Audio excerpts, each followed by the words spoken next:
قديم الزمان، كان واحد الراجل كيعيش مع ولده وبنته ومراته. توفات الزوجة واضطر الزوج باش يعاود يتزوج مرة أخرى، وهو في نيته يجيب شي مرة تهلا في ولاده، ولكن وقع العكس. وديك المرة قالت له والو ما نشوف في ولادك، خاصك تجليهم. وحار الراجل المسكين بين محبته لولادو الصغار وبين طلبات مراته. ناض واحد الصباح وقال لولادو يلاه معايا للغابة نحطب، وفرحوا ومشاو معاه. وكانت البنت عاقلة، خدت معاها الفول، وعلى طول الطريق وهي تلوح الفول حتى وصلوا. قال لهم باهم تسناوني هنا نمشي نقطع الحطب ونرجع لعندكم. بقاو كيتسناو، ومشى الاب وعلق في واحد الشجرة شنة، وهي القربة اليابسة اللي كتكون مصنوعة من جلد الماعز. ودار واحد بوبريز في وسط الشنة وسد عليه، وبقاو الدراري كيسمعوا التنقاص ديال البوبريس وسط الشنة، وكيحسب ليهم راه باهم مازال كيقطع الخشب، حيت كيسمعوا طاق طاق. ايوا وبقاو جالسين حتى راح الليل وتقطع الحس، وبقاو كيعيطوا وابا وابا، والو ما كاين غير الله.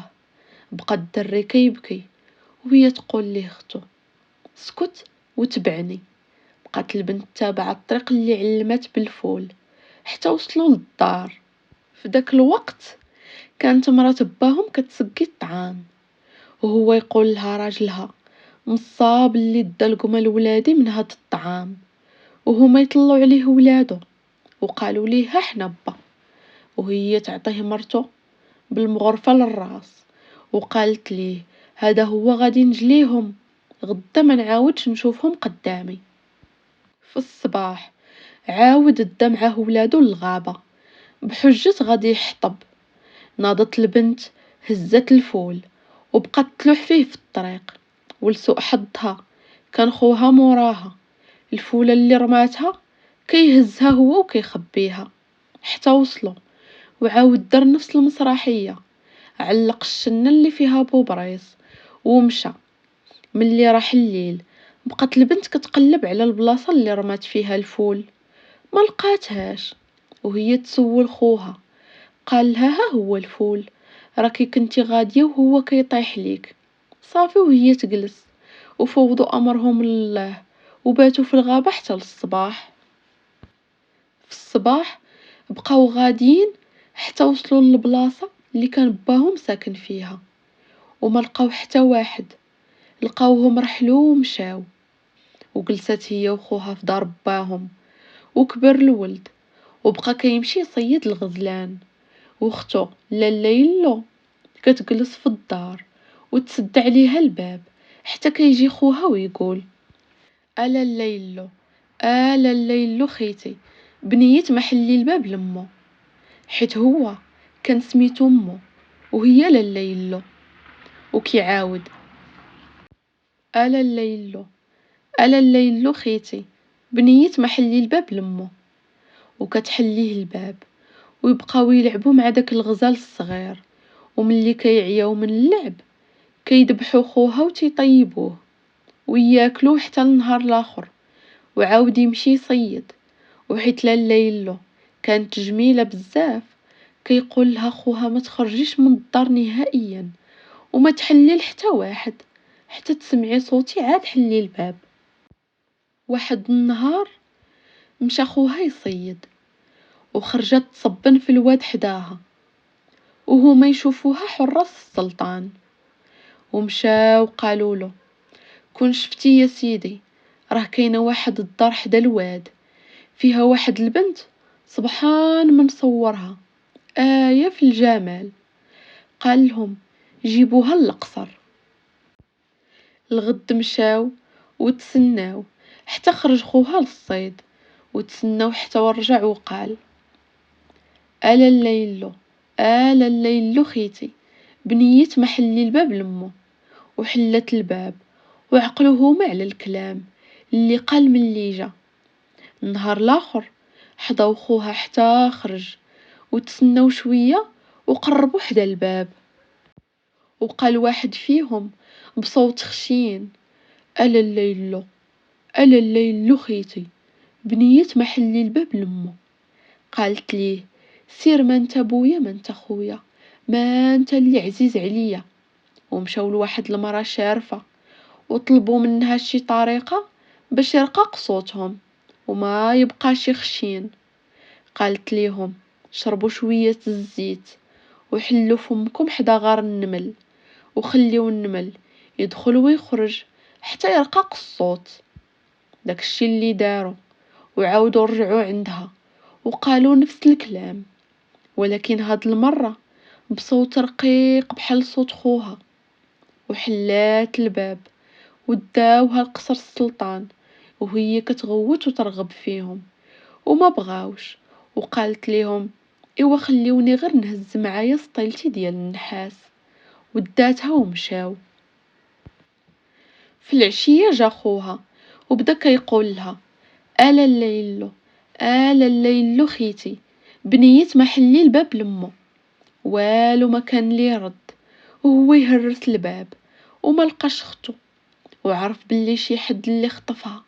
شد الغزال وذبحو وطيبو ودارو في المزود، وهز الماء وخرج يقلب على الليلو من دوار لدوار.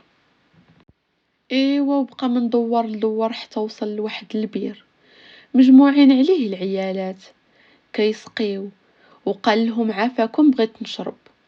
ومدات ليه واحد المرا الماء فواحد السطيله.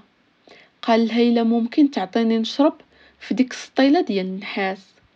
قالت ليه: تبارك الله عليك، مالي هبيله نعطيك تشرب في سطيله الليلو. قال لها: علاه مولاتها سميتها الليلو؟ قالت ليه: ايه. وهو يخرج واحد الموس صغيره.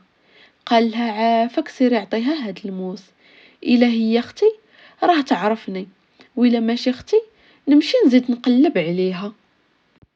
ومشات عندها ورات ليها الموس وبدات كتبكي من الفرحة وكتنقز.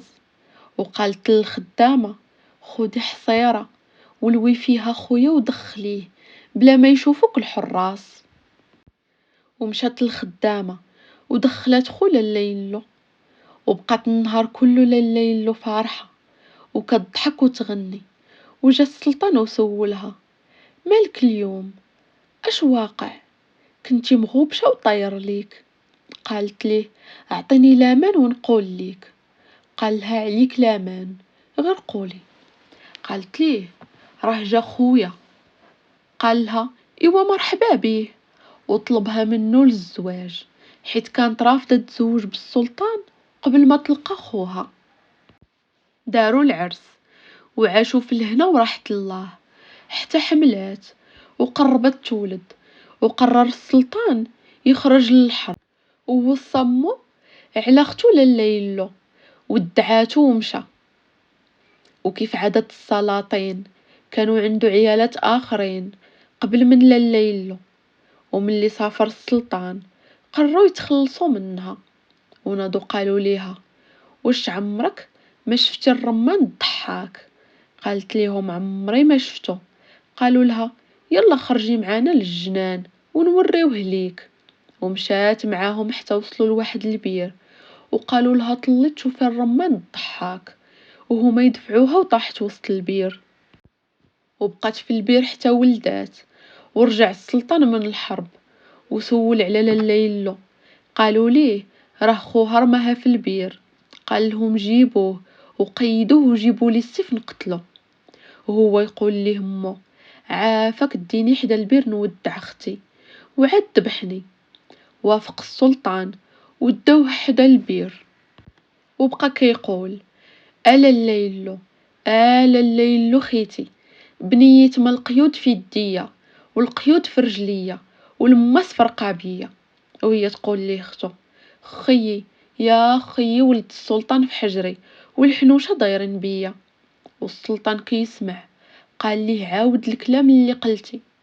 هو يقول آلا الليل، آلا الليل خيتي، بنية ما القيود في يديا والقيود في رجليا والماس فرقة بيا.